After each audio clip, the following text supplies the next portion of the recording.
Yo guys, what's going on? Robert Warshack here, and we've got what is Hearthstone's biggest update ever.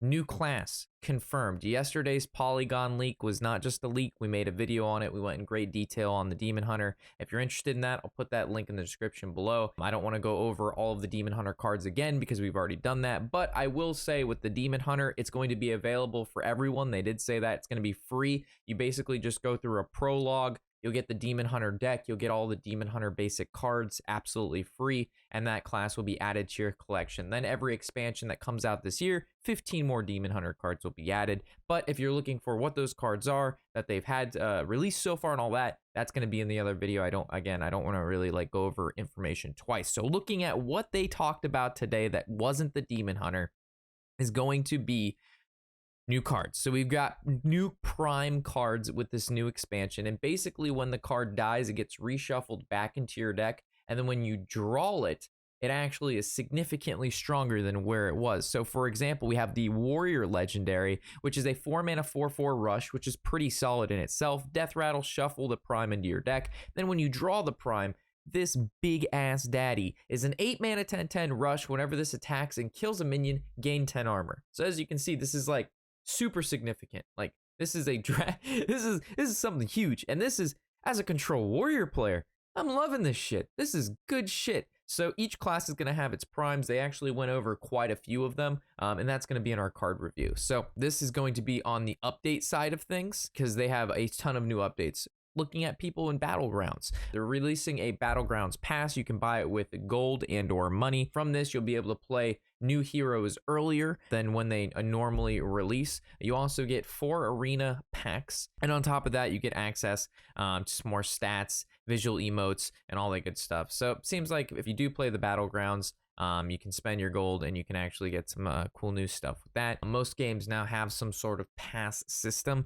To me, this seems like a little too expensive, 20 bucks. To be honest, I would have liked this to be maybe 10. Not only you have to worry about Hearthstone's cards, but now you're doing like Battleground stuff. You got to pay like twice for things for the same game. I don't know. I felt like, 1,500 gold or 10 bucks would have sufficed. 20 seems a little steep, but for those of you who play Battlegrounds, I don't know if that seems worth it to you. You guys will have to let me know. Taking a look at something that's going to happen immediately the second you log on, the next time you log on, which will probably be right after this video, Kael'Thas coming to you guys absolutely free. You can play him now. He's a 6-mana 4/7. Every third spell you cast each turn costs 0. I'm gonna be honest, not really sure where this guy fits in. 6-mana 4/6 and 4/7 in stats is good. So stat wise, he's just a pretty decently sized minion. Looking at cards like maybe like Innervate for Druid or Ray of Frost for Mage, you could go like Ray of Frost, Power of Creation, and then Power of Creation would be free, and then you also have 8 mana to do whatever. But in Mage, you cheat out big minions anyway. Your minions cost 1 mana, so you don't even care that Power of Creation costs 0. And if you have Kalos out, which costs 1 mana, Power of Creation is free anyway. So maybe people will come up with a pretty cool deck for this, but this is a hefty requirement. Every third spell costs 0. I mean, most decks that also run a lot of spells, the spells are cheap. You don't run like a bunch of big spells and a bunch of small spells. That's not really natural. In our combo mage, it was a bunch of small spells, and then we popped off with Mana Cyclone. Most I don't know. Like, I mean, he's kind of cool, I guess, but I just don't know where he fits. He's not that exciting to me. The last time they did this, it was the guy who gave yourself a chest or your opponent a chest, and that chest had a treasure, and the treasure was like the wand and the discover mechanic and the monkey card. So like that card was actually really fun. Like this card is nothing like that card in regards to like the level of fun I think it provides. All right, so looking at Hall of Fame cards, this is why you've come. This is a lot. And if you've noticed, chat, look at that. Look at that. Look at right over there. Leroy gone. Going to Wild, boys. This shit is exciting. I called this shit out. Fuck Leroy. Anyway, Mountain Giant, that's a pretty big deal, but it's one of those cards that, you played on turn 3, played on turn 4, it feels really good. Most decks can't deal with it, and depending on hand size, he can cost even less than that. Mind Control Tech has been one of the most hated cards in the game ever, depending on where the meta lands. Quest Shaman at one point was exceedingly popular with the double battle cry. Your opponent plays 5 minions, you take randomly 2 of them. It was just an unfun mechanic. The guy even said when he was reviewing Mind Control Tech that they really don't have any like incentive or want to print anything like this card in the future, and moving it to Wild just makes sense. Alkali to Pain. Let's scoot over here. This guy, kind of surprising, right? So the reasoning behind this guy was you didn't want to just play some sort of OTK deck or just deck that draws a ton, and like you just type in the word draw and you include every basic card in the game that has draw. Like there should be basic cards that draw you, but there shouldn't be like great draw in the basic set. So if they print any better draw, then the card just seems like insanely OP, right? Like this guy, how do we move up from Alkali to Pain? The card's just a 3 mana, possibly draw 3, and he's a minion, right? And then moving over here, scooch over, there we go, yeah. We have Spellbreaker, the 4 mana 4/3 Battle Cry Silence. So basically the reasoning behind this one is they said that Ironbeak Owl is where they want silence to be, and this guy is just a little too strong for the basic set. And again, how do you print a better silence than a 4 mana 4/3 unless you're just going to increase its stats? And at the lower mana cost, you have Ironbeak Owl, right? So it's just like there's not a lot of hedgeway in between, and they just want to make room for other silences, and they've got to move it to Wild, which completely makes sense. As long as they're going to be, replacing these cards with other cards that have similar abilities. So like we still have silence effects and they're still good. It's just that we don't have like go-tos anymore. You know what I'm saying? So all of these, I can kind of stand by them. No big deal. Next one, Hall of Faming for Priest cards only, chat. Priest cards only. Wow. So taking a look at these suckers right here. Soul Priest caught me by surprise. I'm not going to lie. The Soul Priest, I didn't expect this one. I don't understand this one. Okay. Divine Spirit. This one we called out. This one is also on our list of cards that we were going to see get Hall of Famed. Holy Fire kind of took me by surprise. The card really isn't that great, but like, I mean, And then Shadow Form, like, what? Like Shadow Priest, I thought they would actually run with that archetype, but I guess they kind of like have to figure out what they want to do with Priest first. Like in the basic set, they don't have the room to be like, all right, we're gonna have a Holy Priest option, which runs around healing and summoning minions that like to be healed and have a lot of health. And we also have the Shadow Priest option, which has like Mind Blast and Shadow Form and Soul Priest. So like I think in their original design, they had like the two specs of Priest, which is in World of Warcraft. In World of Warcraft, there's Holy Priest, Death Priest, and Shadow Priest. So they were kind of trying to go for like, two different builds that you could like go into subclasses with, but they just didn't have enough cards to do it or enough support cards to make it happen, because Shadow Priest was never really a deck ever. I mean, it was more of just like a meme fringe deck. It never really like turned into anything great. So I guess, I don't know, Shadow Form, it never really saw play, and they're replacing all of these with other basic cards, which again, we covered in the other video. I guess it makes sense they got rid of Shadow Form. Northshire Cleric here. This card is way too powerful. This card needed to leave a while ago. It's a 1 mana, 1/3. When a minion is drawn, you draw a card. So if normally the curve of Priests that it was unbeatable, they play Northshire Cleric, and then they play Power Word Shield, and they attack a minion, they kill it, they heal it, and then they draw a card, and then this is a 1/5, and then they Divine Spirit, make it a 10 attack minion, and then they Interfire, and they have on turn 3, they have a 10/10 minion that when it gets healed, they draw, and it's hitting you in the face. So just the effect of like this 1 mana minion has like infinite value in regards to drawing. And then we have Velen over here. This is a guy that their basic reasoning behind this guy was anytime this was played, it was built around a deck to basically just kill you in 1 turn. And when you have a card that doubles the damage and healing of any of your hero powers or spells, that's what you're going to see. And it's going to limit design space, right? Because you're not going to be able to print cards like Mind Blast and a Holy Smite or any sort of discount spell. And the reason you're not going to be able to do that is because you have this guy that's going to automatically turn any of those cards into some form of OTK in a Priest deck. So I really don't mind Velen leaving. He was never played in any other deck than OTK decks. That's all he was ever. You play Velen and then you win.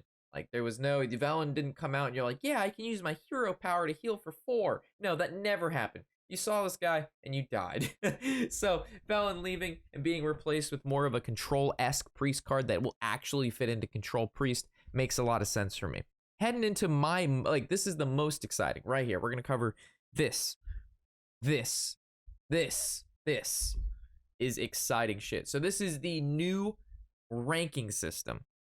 I know it looks overwhelming or may look overwhelming, but it's very similar to most other competitive games ranking system where there is a bronze, silver, gold, platinum, diamond, and then legend. League of Legends has the same thing. Overwatch has the same thing. Tons of games have the same system. And I'm finally seeing Hearthstone after 5 years also go to the same system. So this system will also have in place the same sort of ranked floors that we have now, at rank 20, rank 15, rank 10. So once you hit that rank, you can't degrade anymore. If you lose, you just stay at that rank until you hit the next rank floor. This one, the ranked floors are bronze rank 10, bronze rank 5, and the next one would be silver rank 10, silver rank 5. Also, each has 3 stars, making it kind of easier to move in between, rank 10 and rank 9, but there is more ranks within each system. So as this does look like it'll take longer to progress, it actually doesn't, because they mentioned on the live stream that depending on how you place the prior month and what your rank was, you don't just gain one star for a win. You actually can gain upwards of like 2, 3, 4, 5 stars at a time. The guy even threw out numbers like 15, 20 stars. So for example, if you're a legend, right, and the new season resets, everybody actually goes back to bronze 10. So you could be like, Rob, holy shit, that's awful. They had that system before and it didn't work. That's why they put the cap on 4 ranks before. But apparently with this system, you get back to bronze 10, then you win a game. You'll get like 10, 15 stars, putting you at like bronze 5 in your first game after winning. And then you win again, you go to silver 10. You know what I mean? So the progression through it is significantly faster. You also probably have the question of, hey, Rob, if you're the new season resets and you're a legend player and then you get demoted back to bronze 10, right? Aren't you going to be going against other players who are actually bronze 10? You're just going to smash them and the players aren't going to have a good time because they're just going to get smashed with their budget decks. Apparently, the ranking system now, if you have a rank 20 player, it's going to pair you with just another rank 20 player, regardless of any stats behind it, or if they've hit legend, or if they've only signed on a couple times that month, but they've been legend before. Apparently, they're revamping the back end of the ranking system to match the players who get reset from legend to bronze rank 10 to face other legend players who got reset to bronze rank 10, and players who like maybe made it to silver. It's going to match you with other silver players that made it to the previous season. So it's actually going to be more fair in the way it matches you with players of the same rank at that particular time, which again is really good. That's how it should have been in the first place.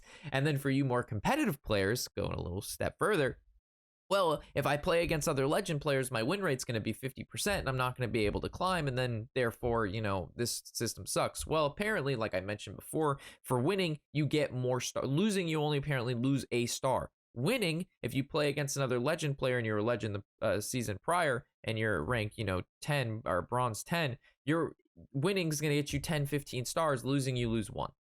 So as you can see here, even though the winning may be at 50, 55%, you're still progressing through ladder. They want you to progress through ladder. They don't want you to sit at the lower ranks and beat up on the, casual players. So all of that has been taken care of, and that is the new system. And with the new system comes new rewards. So as we can see here, ranking, you have your first time rewards, hence the bottom line. And this is going to be when the first time you hit a particular rank.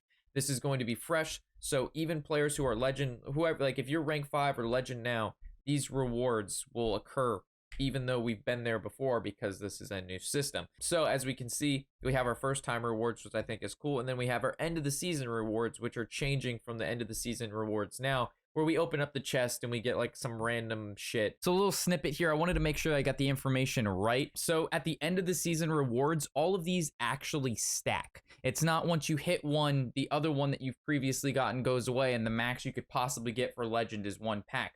No, all of these stack and you can repeat this process each and every month. So this is significantly more rewarding and more beneficial to players with this system than previous systems, which again, you got like a couple random cards at the end of the season, which may not even be good. This way you actually are receiving packs, you're getting rare cards.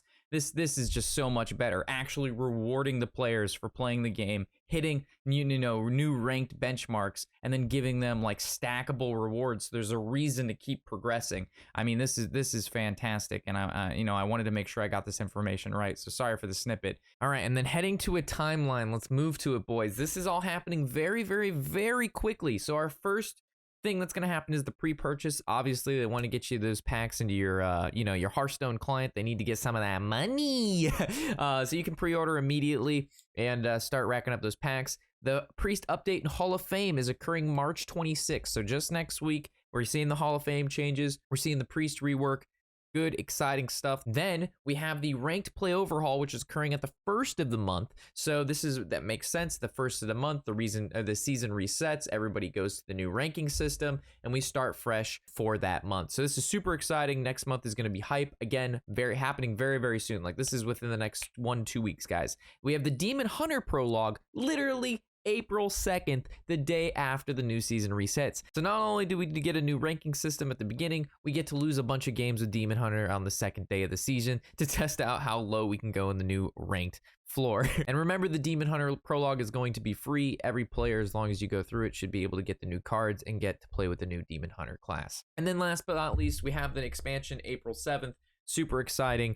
Not only do we have the expansion now to look forward to, but we have everything happening before it. So this is going to be a very, very exciting 2 to 3 weeks we have ahead of us. Not only that, we got a bunch of card reviews to do as well. So I'm going to be busy as hell, but it's going to be hopefully I'm really stoked about this, and hopefully you guys are stoked as well. You guys are really smart, and I'm interested to hear what you guys have to think about all of these new changes, or any sort of, are we heading in the right direction? Are we heading in the wrong direction? So as Hearthstone progresses, hopefully we can just continue to see these changes and these revamps and these reworks, because we've had, the same sort of system in for 5 years now. I'm just excited to see something fresh, something new, and that they're always looking, forward of like, how can we make this better? And that's what we need to see, and that's what we're seeing, and I am stoked. So with that, thank you guys for watching. Would love to hear what you have to say about this. This is huge. Thanks again for watching. I'm Robert Warshak, and happy whatever the hell day it is.